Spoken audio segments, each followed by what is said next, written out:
Assalamualaikum warahmatullahi wabarakatuh. Bertemu kembali dengan saya Adwan Ardiansa. Hari ini kita akan membahas konstelasi politik kembali. Kemarin kita sudah membahas konstelasi politik yang ada di DKI Jakarta, perkembangannya seperti apa, lalu bicara keterkaitan pasangannya siapa aja, calon-calon yang menguat siapa aja. Nah, kita akan turun sedikit, artinya menurunkan tensi politik kita sedikit, membahas skup di tingkat kota. Nah, kita akan membahas sebuah konstelasi politik yang ada di penyangga ibu kota, kota yang begitu strategis, kota yang begitu diminati, kota yang menjadi pusat daripada perhatian publik juga, menjadi sorotan daripada berbagai macam unsur media, karena dari sinilah ya kan banyaknya warga masyarakat yang bekerja di Jakarta, atau sebaliknya warga Jakarta yang bekerja di kota Bekasi. Ya, kita akan membahas perkembangan politik di kota Bekasi, konstelasinya seperti apa. Dikarenakan situasi perkembangan politik hari ini di kota Bekasi banyak kejutan-kejutan, para pemirsa semuanya, banyak hal yang sekiranya tuh yang tidak kita bayangkan terbayangkan sudah, yang tidak terjawablah sudah. Dari hal apa? Contoh, di tubuh internal PDI Perjuangan kita ketahui bersama, ya kan, baleho, banner, bahkan template atau pamflet Bapak Muchtar Muhammad itu sudah masuk sampai ke kampung-kampung. Bahkan balehonya itu di sepanjang jalan arteri kota Bekasi itu penuh bannernya Bapak Muchtar Muhammad, yang digadang-gadang, yang kita pikir bahwasannya ini akan mendapat rekomendasi dari PDI Perjuangan, dikarenakan kan di video sebelumnya beliau itu salah satu orang kuat juga di PDI kan, orang kuat, salah satu orang yang memang memiliki kapabilitas, orang yang memiliki track record sejarah yang tinggi di PDIP, terutama khususnya di kota Bekasi. Namun nyatanya PDI Perjuangan melalui DPD Bapak Ono Surono menyerahkan surat hasil keputusan dari DPP berupa surat tugas atau surat rekomendasi atau surat mandat, merekomendasikan atau menugaskan Bapak Dr. Haji Tri Adianto sebagai Ketua DPC PDI Perjuangan Kota Bekasi untuk maju sebagai cawalkot, calon wali kota Kota Bekasi dari PDI Perjuangan. Itu suratnya terbit di tanggal 6 Juli 2024 kalau tidak salah. Nah, kemarin sudah viral, surat itu beredar diserahkan langsung oleh Bapak Ono Surono kepada Bapak Dr. Haji Tri Adianto. Lantas bagaimana nasib Bapak Muchtar Muhammad? Saya yakin sudah keluar anggaran yang cukup besar untuk kampanye digitalnya, karena bicara reklame Bapak Muchtar Muhammad banyak juga tuh. Terus bicara bannernya, bicara template, pamfletnya. Oh, banyaklah kegiatan-kegiatan yang sudah dilakukan keterkaitan kegiatan politik. Apakah Bapak Muchtar Muhammad nantinya tetap akan maju? Tentu kalau maju tidak bisa dari PDIP, karena PDIP sudah merekomendasikan Bapak Tri Adianto. Apakah nanti pada akhirnya Bapak Muchtar Muhammad maju dari partai lain? Itu menjadi kejutan yang sangat menarik. Saking makin panas nanti pada akhirnya di Kota Bekasi konstelasi politiknya kalau pada akhirnya Bapak Muchtar tetap maju. Nah, cuman tinggal bagaimana Pak Muchtar menanggapi ini semua kan. Kalau memang pada akhirnya Pak Muchtar tokoh di Kota Bekasi, orang yang mempunyai kapabilitas, apalagi punya track record sejarah yang bagus di Kota Bekasi kan, bicara ke PDIP-annya gitu kan, sudah barang tentu seharusnya punya kesempatan yang lebih ketimbang yang lain. Sebab bagaimanapun Pak Muchtar punya hak. Cuman dari internal partainya kan sudah merekomendasikan Pak Tri. Nah, tinggal bagaimana kejutan atau langkah kuda dari Pak Muchtar akan maju dari partai mana, itu masih kejutan. Nah, ini sudah jelas kita akan bahas ya, yang sudah mendapatkan rekomendasi dan memang memiliki kans kuat lah di internal partainya ya. Oke, kita bahas dari Tri Adianto dulu. Nah, Tri Adianto kemungkinan akan berkoalisi atau akan didampingi oleh Bapak Faisal SE atau anggota DPRD Kota Bekasi tuh, Ketua Komisi 1. Nah, beliau berasal daripada Pondok Gede, beliau berasal dari Partai Golkar. Nah, kita ketahui bersama bahwasannya belakangan ini Bapak Faisal SE ini sangat vokal tuh menanggapi berbagai macam isu atau kasus yang ada di Kota Bekasi, terkhusus keterkaitan sama dunia kepemerintahan, dunia kepegawaian, dunia ketenaga kerjaan. Tuh Pak Faisal SE itu sangat vokal. Nah, rupanya sudah beredar di berbagai macam pamflet atau banner dipasangkan tuh antara Tri dengan Faisal. Trisal gitu kan, atau Tri atau Faisal itu sudah dipasangkan Tri dan Faisal kan bisa. Cuman kan yang menjadi kendalanya hari ini Golkar ada di bawah naungan kepemimpinan Teh Ade Puspitasari. Tinggal bagaimana Faisal kalau memang menjadi calon wali kotanya daripada Tri Adianto ya tidak menjadi masalah tanpa ada Partai Golkar, tapi menurut saya kurang kuat dikarenakan kenapa, kalau PDIP berdiri sendiri mengambil Faisal secara independen atau tidak melibatkan Partai Golkar sangat tidak kuat kalau secara personal branding saja. Karena bicara hari ini Partai Golkar di Kota Bekasi mempunyai basis akar rumput yang sangat kuat, ditambah kalau sama PDIP makin kuat. Saya yakin pemenangnya kalau PDIP dengan Golkar bersatu di 2024 ini pilkada selesai, pilkada kita sudah tahu siapa pemenangnya gitu. Karena kita ketahui bersama bahwasanya PDIP dan Golkar memiliki kekuatan basis akar rumput yang sangat kuat di daerah Kota Bekasi selain PKS. Nah, ini sudah mendarah daging lah para tokoh senior, para orang tua kita dari dulu tuh kalau nggak Golkar PDI kan. Kalau disandingkan antara Tri dengan Faisal, tapi kalau Faisal bawa baju Golkar, nah maka menang mutlak. Tapi Ade Puspitasari tidak akan tinggal diam, karena bagaimanapun beliau ketua DPD Golkar Kota Bekasi. Nah, rekomendasinya dikeluarkan ke siapa nih? Kita kan nggak tahu nih, apakah sebagai calon wali kota atau calon wakil wali kota. Nah, tapi saya pikir kondisi hari ini Golkar akan mengambil kursi kedua atau calon wali kota. Tinggal siapa sosoknya kita nggak tahu. Cuman sudah digadang-gadang Tri ini akan berpasangan dengan Faisal SE, ya kan? Dengan berbagai macam track recordnya lah di dunia legislatif di Kota Bekasi. Ya, kalau memang Bapak Faisal SE ini disandingkan dengan Tri, tapi kalau Tri hanya mengambil Faisal SE-nya, tidak mengambil Golkarnya, akan rugi menurut pertimbangan politik saya. Nah, kan kemenangan politiknya nggak begitu kuat lah, karena bicara elektabilitas Pak Tri ini kurang daripada 40% di Kota Bekasi. Ya sekitar di angka 30-an lah, 30-35 lah. Belum sampai signifikan bisa menang 50 lebih gitu kan, nggak bisa kayak Ridwan Kamil contoh di Jawa Barat 52% sudah jelas, sudah melalui ambang batas lah. Cuma kalau masih 40% ke bawah masih signifikan, masih bisa disalip atau masih berpengaruh calon wali kota dan gerbong partainya itu masih berpengaruh. Apalagi ini tingkatannya di daerah itu kan sangat kuat militansi kepartaiannya gitu kan. Nah, yang sudah jelas dari PD itu akan mengusung Tri Adianto sebagai calon wali kota Kota Bekasi.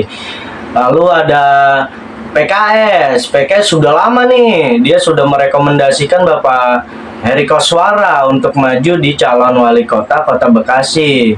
Nah, cuman kan Presiden PKS Bapak Ahmad Syahiku kan sudah mencolek-colek atau menyentil sedikit lah Heri Koswara untuk, lo udah gue kasih kesempatan nih untuk maju di calon wali kota Kota Bekasi, rekomendasi udah gue kasih, lu udah lama nih, mana calon wakil lu, gue pengen tahu dong.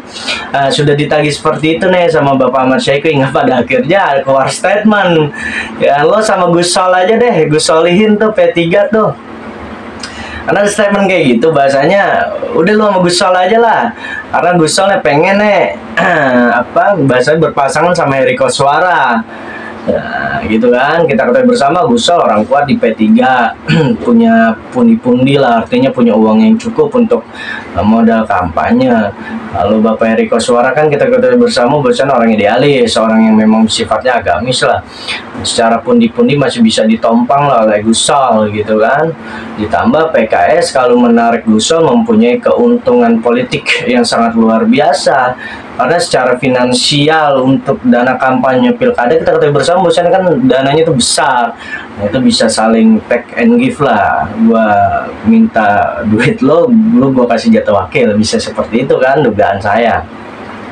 Makanya Ahmad Saiku menginginkan bahwasanya dipercepat tuh Eri Koswara, lu tegas dong, artinya lu udah gua kasih rekomendasi, udah gua kasih kesempatan untuk maju, lu coba lihat deh yang lawan-lawan yang lain atau partai politik yang lain perang secara internal segala macam, tapi lo sudah jelas gue calonin, siapa calon wakil lo, itu kan udah dipertanyakan kan siapa calon wakil, hingga pada akhirnya ada pernyataan statement di media bahwasannya Gus Sol akan menjadi calon wali kota daripada Eri Koswara PKS. Berarti kan kemungkinan koalisinya PKS P3 gitu kan. Tinggal nanti menunggu lah. Kalau Gus Sol menurut saya sudah oke-oke saja tuh, karena memang Gus Sol gerak taktiknya tuh sudah pasang baliho sebagai calon wali kota Bekasi. Cuman pandangan saya nggak calon wali kota lah, karena bicara sosok ketokohannya belum begitu elektabilitasnya bagus. Cuma secara kinerja saya juga kurang tahu, cuman ya di wakil saja sudah cukup bagus lah. Nah, tinggal Gus Sol pasti merespon ini dengan positif, karena memang dugaan saya Gus Sol pengen bersama dengan Eri Koswara maju di konstelasi pilkada di Kota Bekasi 2024 ini. Mereka sudah jelas trik dengan Faisal, atau ini dugaan ya, artinya analisa politik, bukan sudah jelas dia udah pas bergabung, belum tentu. Kita tunggu nanti pas pendaftaran di KPU. Ini kan baru analisa politik. Analisa politik kan sudah digadang-gadang itu kan trik dengan Faisal, artinya PDIP sendiri atau dengan siapa nanti partai koalisinya. Kalau Faisal tidak membawa Golkar, tapi kalau Faisal membawa Golkar sudah selesai, PD dengan Golkar. Lalu ada PKS, Eri Koswara dengan P3, berarti Herkos dengan Gus Sol. Ini sudah komunikasinya kemungkinan sudah cukup cair dan mendalam nih. Sebab sudah saling tokoh politik di atas sudah saling senggol menyenggol gitu. Lalu ada berikutnya itu di Gerindra nih. Dari Gerindra nih geraknya tuh sangat senyap. Gerindra dari dulu. Gerindra saya pikir partai yang ada di Kota Bekasi yang paling geraknya itu senyap. Tapi jangan sampai ketinggalan lagi Gerindra nih, sebab 2018 Gerindra mengusung Nur Supriyanto Adi Firdaus gagal. 2009 sebelumnya kalah atau tidak ada di kepemimpinan daerah di Kota Bekasi. Jangan sampai pada akhirnya 2024 ini gagal lagi gitu kan. Sebab 2018 kemarin gagal, 2014 kalah gagal, tidak ada di kepemimpinan di Kota Bekasi. Ya masa 2024 masih mau puasa terus gitu kan. Saya pikir Gerindra dengan kemenangan Bapak Haji Prabowo Subianto sebagai Presiden Republik Indonesia tidak akan menyia-nyiakan kesempatan ini gitu kan, untuk maju, untuk membawa nama Bapak Prabowo ya memimpin di daerah-daerah atau di kota-kota besar, kota-kota strategis atau di wilayah-wilayah strategis yang ada di Indonesia. Saya yakin kader-kader Partai Gerindra orang yang sangat bijak atau sangat tidak terburu-buru, tidak gegabah dalam mengambil sikap. Nah, soalnya teman-teman Gerindra yang saya lihat gerakannya itu sangat slow, sangat soft, sangat membaca situasi politik, perkembangan politik, hasil survei, pengamatan segala macam. Nah, Gerindra tipe partai karakteristik yang memang membaca petanya tuh lama. Karena Gerindra partai komando yang nanti pada akhirnya keputusannya kan dari DPP. Cuman boleh dong hari ini kita berasumsi atau menduga atau berargumentasi bahwasannya yang selayaknya atau yang seharusnya diberikan rekomendasi itu siapa.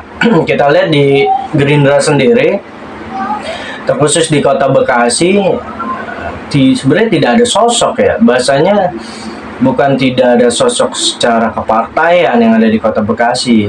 Sosok banyak, orang asli Bekasi, putra Bekasi dari Gerindra nih, cuman secara elektabilitas ketokohannya kurang dikenal gitu kan. Tapi setahu saya di Gerindra itu, sependapat saya, ada yang namanya Bapak Haji Abdul Haris Bobiho atau yang biasa dikenal Bang Haris. Sekarang beliau menjabat sebagai Ketua Komisi 5 DPRD Provinsi Jawa Barat, atau jabatan internal partainya Sekretaris Daerah Pengurusan Daerah Gerindra Jawa Barat. Ya, sekretaris, kelas sekretaris yang memang bicara hari ini Bapak Haji Abdul Haris Bobiho ini memiliki banyak kesempatan setelah gagal di konstelasi pileg kemarin di partainya sendiri. Ya, Bapak Haji Abdul Haris Bobiho harus mengambil langkah kuda atau langkah strategis politik yang memang seharusnya bisa diambil gitu kan. Nah, ya langkah yang tepat ya calon wali kota ini gitu. Calon wali kota ini menjadi satu kesempatan besar buat Partai Gerindra mengambil bendera kemenangan di Kota Bekasi. Karena saya pikir Bang Haris ini sosok yang cukup dikenal lah, orang yang nasionalis religius, orang yang sangat humanis, merakyat. Artinya sebagai anggota DPRD kemarin turun ke lapangan, ke masyarakat daerah Jati Asih, Pondok Gede, Bekasi Selatan. Itu turun tuh Bang Haris tuh di beberapa dapil yang ada di Kota Bekasi. Nah, tinggal bagaimana nanti Bang Haris, apakah mau maju atau tidak, apakah mendapat rekomendasi partai atau tidak. Nah, kita tinggal menunggu Partai Gerindra, sebab yang saya ketahui bersama bahwasanya Partai Gerindra ini partai komando yang nanti pada akhirnya keputusan itu dari DPP.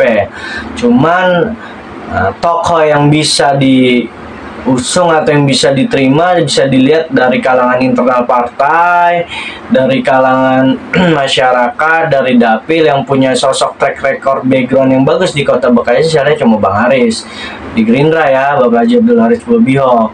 Ada digadang-gadang Dr. Anggawira Repnas tuh, karena kemarin Anggawira sudah membantu Pak Prabowo di tim kerelawanan Repnas. Ya mungkin kontrak politiknya bisa taruh di Kota Bekasi. Itu sudah rame tuh pembahasan dari sebelum-sebelumnya itu Anggawira akan dicalonkan di Kota Bekasi. Ya, tapi lagi-lagi ini menjadi keputusan daripada Partai Gerindra nantinya akan mengusung atau merekomendasikan siapa kader terbaiknya, entah calon wali kota atau calon wakil wali kota. Cuman seharusnya saran saya, karena Gerindra partai besar hari ini menjadi pusat sentral kepemimpinan nasional, wilayah-wilayah strategis yang ada di daerah-daerah, di provinsi, itu harus dikuasai oleh kader-kader Partai Gerindra untuk menjaga ya kan yang namanya keselarasan dalam kepemerintahan.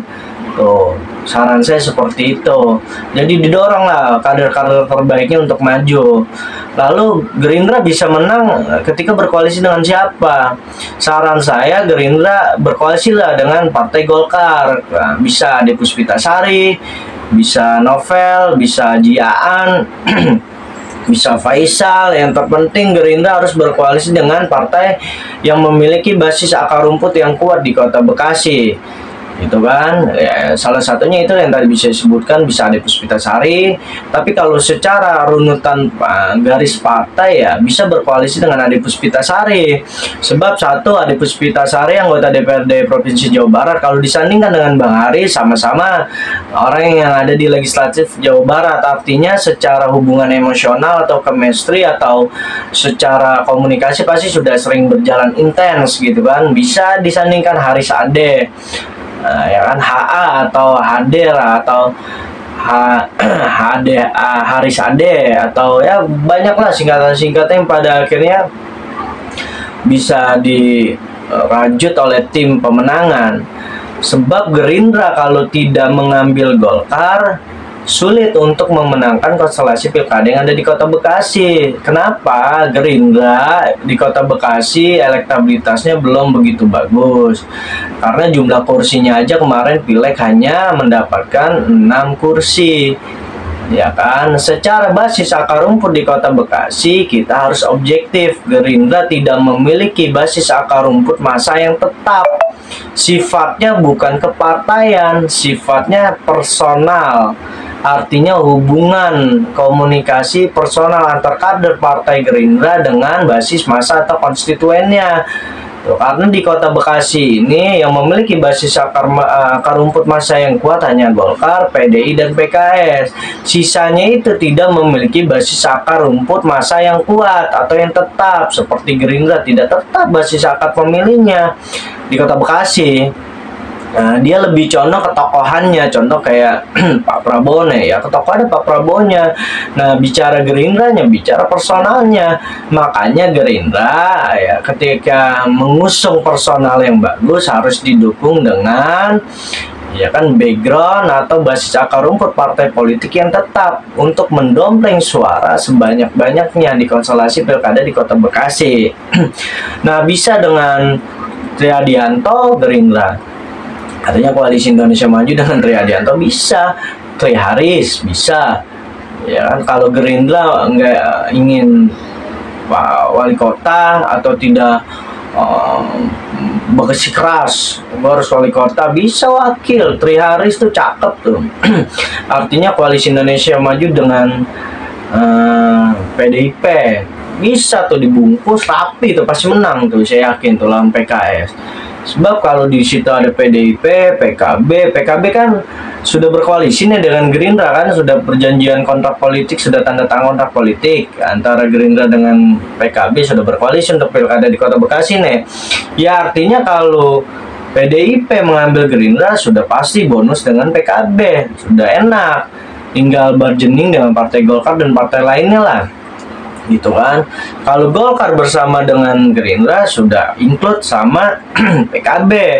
Nah, itu tuh keunggulan daripada Partai Gerindra. Sebelum dia menimbulkan sosok, dia rangkul dulu koalisi. Untuk apa? Bicara bargaining power di situ.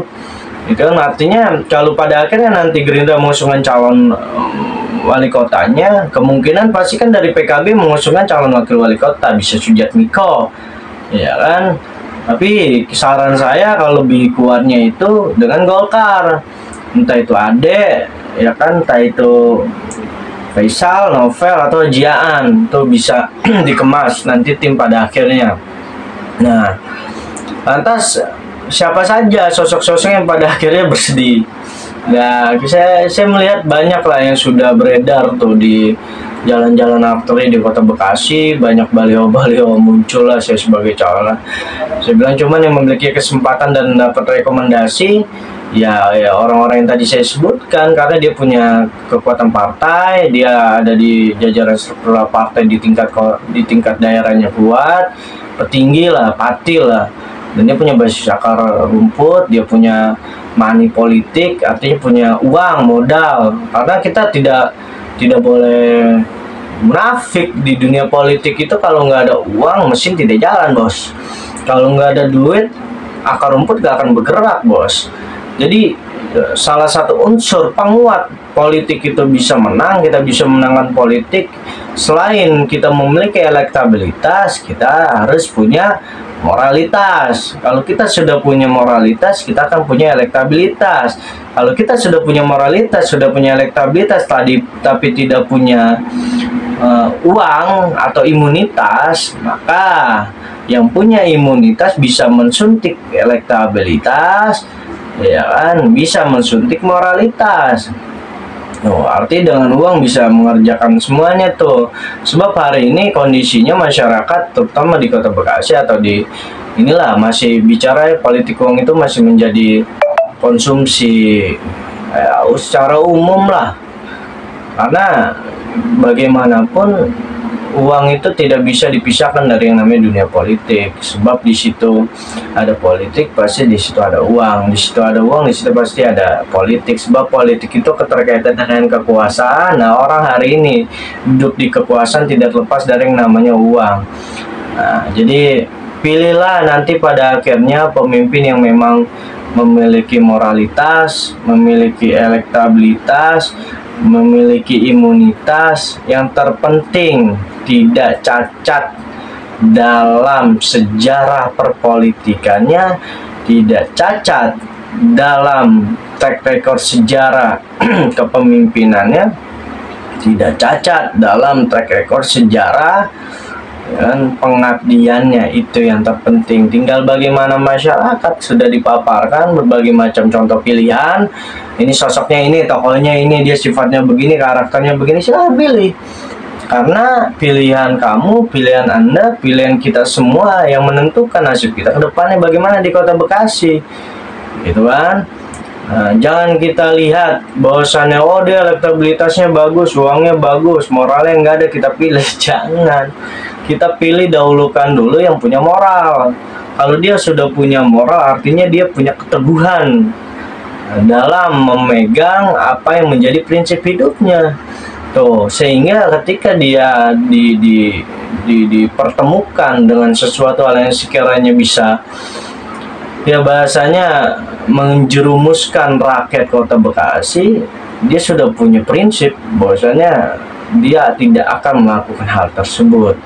Sudah barang tentu kalau pemimpin kita punya moral, maka di bawahnya pun akan memiliki moral yang sama.